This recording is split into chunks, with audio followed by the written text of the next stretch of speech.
Hello everyone. जैसा कि आज है आपका 14 जनवरी और 14 जनवरी को आज आपका एफसीआई मैनेजर का जो फेज़ 3 का एग्ज़ाम था वो फर्स्ट शिफ्ट का ख़त्म हो गया। तो इस वीडियो में हम सभी उन क्वेश्चंस का एनालिसिस करवाने वाले हैं जो कि आज की फर्स्ट शिफ्ट में जीके जीएस और करंट अफेयर्स के पूछे गए हैं। तो जिन लोगों ने अभी तक चैनल को सब्सक्राइब नहीं किया हुआ है, चैनल को सब्सक्राइब कर लेंगे, बेल आइकन को प्रेस कर देंगे, जिससे कि आने वाले हर वीडियो का नोटिफिकेशन आप सभी तक पहुँचता रहे।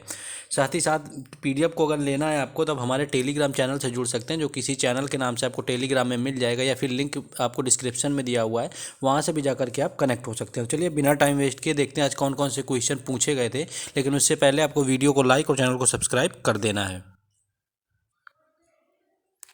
पहला क्वेश्चन आपका पूछा गया था कि इब्न बतूता किस देश का निवासी था। तो इसका सही उत्तर आपका मोरक्को था, यानी मोरक्को से जो बतूता था आपका मोरक्को का निवासी था, और मोहम्मद बिन तुगलक के शासनकाल में भारत आया हुआ था। वह एक मुस्लिम यात्री था जो मोरक्को से भारत आया हुआ था। तो इनका देश पूछा गया था आपका कि देश के निवासी थे, तो मोरक्को यहाँ पर राइट आंसर था, और ये मोहम्मद बिन तुगलक के शासनकाल में भारत आए हुए थे।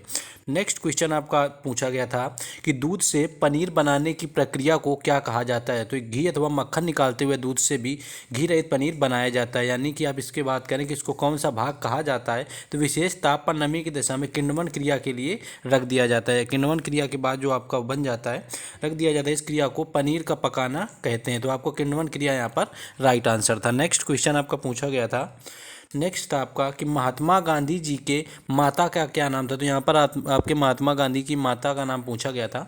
तो महात्मा गांधी के पिता का नाम करमचंद गांधी और माता का नाम पुतलीबाई गांधी था। तो पुतलीबाई गांधी यहाँ पर राइट आंसर था। नेक्स्ट क्वेश्चन देखेंगे आपका। नेक्स्ट क्वेश्चन आपका आया हुआ था कि 1969 में कितने बैंकों का राष्ट्रीयकरण हुआ था। तो 1969 में भारत सरकार ने 14 प्रमुख निजी बैंकों का राष्ट्रीयकरण किया गया था। बड़े बड़े बैंकों में से एक बैंक ऑफ इंडिया था। 1980 में 6 और निजी बैंकों का राष्ट्रीयकरण किया गया था। ये राष्ट्रीयकृत बैंक भारतीय अर्थव्यवस्था में ऋणदाताओं के लिए बहुसंख्यक हैं, और वे अपने बड़े आकार और व्यापक नेटवर्क के कारण बैंकिंग क्षेत्र पर भी हावी। यानी 1969 में आपका पूछा गया था, जिसमें कि आपके 14 प्रमुख निजी बैंकों का राष्ट्रीयकरण किया गया था, और वहीं आपका 1980 में आपका 6 आपकी और बैंकों को आपका राष्ट्रीयकरण कर दिया गया था। नेक्स्ट क्वेश्चन पूछा गया था, आईपीएल का सबसे महंगा खिलाड़ी सैम करन है। यहाँ पर प्रिंट नहीं हुआ है सही से, यानी कि जो सैम करन है, आईपीएल 2023 जो होने वाला है उसमें जो सबसे महंगे बिकने वाले खिलाड़ी सैम करन हैं, वो किस देश से संबंधित है। तो Samuel Matthews England cricket team के क्रिकेट खिलाड़ी हैं। तो इंग्लैंड आपका राइट आंसर होगा, जो कि आपके इंग्लैंड के लिए खेलते हैं। करन एक बाएं हाथ से भी बल्लेबाजी करते हैं और बाएं हाथ से मध्यम तेज गति की गेंदबाजी भी करते हैं। तो सैम करन का संबंध इंग्लैंड से है, जो कि आईपीएल 2023 के लिए बिकने वाले सबसे महंगे खिलाड़ी, यानी कि 18.5 करोड़ में वो बिके हुए हैं। नेक्स्ट क्वेश्चन देखेंगे।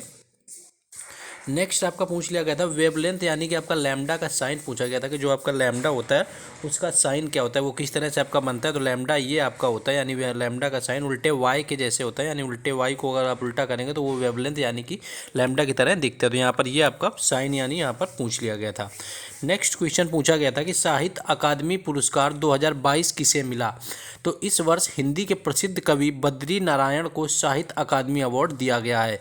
इसके अतिरिक्त अंग्रेजी के लिए अनुराधा रॉय और उर्दू के लिए अनीस अशफाक को इस साल का साहित्य अकादमी पुरस्कार दिया जाएगा।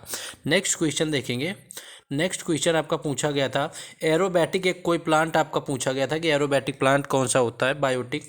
नेक्स्ट एक क्वेश्चन था आपका कि प्रोटोजोआ से होने वाले रोग कौन कौन से हैं। तो प्रोटोजोआ एक कोशिकीय जीव है, इनकी कोशिका यूकैरियोटिक प्रकार की होती है। ये साधारण सूक्ष्मदर्शी यंत्र से आसानी से देखे जा सकते हैं। कुछ प्रोटोजोआ जंतुओं या मनुष्यों में रोग उत्पन्न करते हैं, उन्हें रोग कारक प्रोटोजोआ कहा जाता है। इससे जो संबंधित आपके रोग है, जिसमें कि आपका पेचिस होता है, मलेरिया होता है, टाइफाइड होता है, चिकन पॉक्स होता है, हेपेटाइटिस होता है, ये सारे आपके प्रोटोजोआ से होने वाले रोग हैं। तो इनमें से आपको कोई एक ऑप्शन में दिया हुआ होगा जो कि राइट आंसर होगा।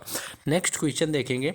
नेक्स्ट आपका टीडीएस आपका दिया हुआ था। आपका टीडीएस में आपका फुल फॉर्म यहाँ पर डी का पूछ लिया गया था कि टीडीएस में डी का क्या फुल फॉर्म होता है, यानी टैक्स डिडक्टेड एट सोर्स, यानी कि आपका जो होता है, तो यहाँ पर डिडक्टेड आपका यहाँ पर राइट आंसर था, जो कि टीडीएस में डी का फुल फॉर्म होता है। डिडक्टेड यहाँ पर राइट आंसर था, यानी स्रोत पर की गई टैक्स कर कटौती, यानी कि इस पद्धति के अंतर्गत यदि कोई व्यक्ति किसी अन्य व्यक्ति को भुगतान करने के लिए जिम्मेदार है, तो वह सोर्स पर टैक्स में डिडक्शन कर शेष रकम डिक्टरी को ट्रांसफर करेगा। नेक्स्ट क्वेश्चन देखेंगे हम लोग। नेक्स्ट आपका पूछा गया था कि चंबल किसकी सहायक नदी है। तो चंबल नदी मध्य भारत में यमुना नदी की सहायक नदी है। यह नदी जानापाव पर्वत बांगचू पॉइंट महू से निकलती है। इसका प्राचीन नाम चरमणवती होता है। इसकी सहायक नदियां आपकी सिप्रा सिंध, काली सिंध और कुनू नदी हैं। तो इन्हीं में से आपका सिप्रा सिंध काली नदी, इन्हीं में से आपका कोई दिया होगा जो कि ऑप्शन में राइट आंसर था। नेक्स्ट क्वेश्चन था आपका कि तेलंगाना के पालमपेट में 13वीं शताब्दी के रामप्पा मंदिर को रविवार को आपको यूनेस्को में यहाँ पर आपका शामिल किया गया था। ये अभी हाल में ही शायद आपका पूछा गया था कि यूनेस्को को आपको कब शामिल किया जाने वाला लास्ट का कौन है। तो ये आपका 40वां जो है रामप्पा मंदिर तेलंगाना का है। नेक्स्ट क्वेश्चन आपका पूछा गया था कि नेपाल का वर्तमान में प्रधानमंत्री कौन है। तो पुष्प कुमार दहल यहाँ पर आपका राइट आंसर हो जाएगा, जो कि 26 दिसंबर 2022 से नेपाल के प्रधानमंत्री बने। तो पुष्प कुमार दहल यहाँ पर राइट आंसर होगा। नेक्स्ट क्वेश्चन आपका पूछा गया था कि दादा भाई नौरोजी की निम्न में से कौन सी पुस्तक है। तो ये आपकी poverty and un British rule in India आपके ऑप्शन में दी हुई थी, जो कि दादा भाई नौरोजी के द्वारा आपकी लिखी हुई पुस्तक है। तो ये आपका राइट आंसर यहाँ पर हो जाएगा, poverty and un British rule in India.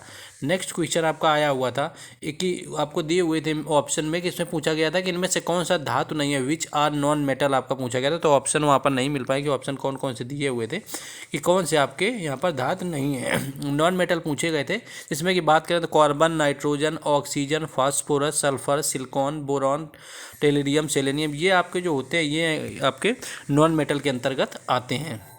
Next question आपका पूछा गया था, नेक्स्ट क्वेश्चन यहाँ पर देखेंगे हम लोग। नेक्स्ट आपका पूछ लिया गया था कि एशियन डेवलपमेंट बैंक जो आपका है यानी एडीबी की स्थापना यहाँ पर पूछी गई थी आपकी। एडीबी यानी एशियन डेवलपमेंट बैंक का स्थापना वर्ष क्या है। तो 19 दिसंबर 1966 इसका राइट आंसर है, जो कि आपका एडीबी बैंक का आपका स्थापना वर्ष है। इसका मुख्यालय आपके चीन में स्थित है। तो ये था आपका एफसीआई मैनेजर 14 जनवरी फर्स्ट शिफ्ट का एनालिसिस। जो भी क्वेश्चन आज के शिफ्ट में पूछे गए थे। तो अभी तक अगर आपने वीडियो को लाइक और चैनल को सब्सक्राइब नहीं किया तो आपको कर देना, और पीडीएफ लेने के लिए टेलीग्राम चैनल से जुड़ जाना है। बाकी मिलेंगे सेकंड शिफ्ट के एनालिसिस में। जय हिंद।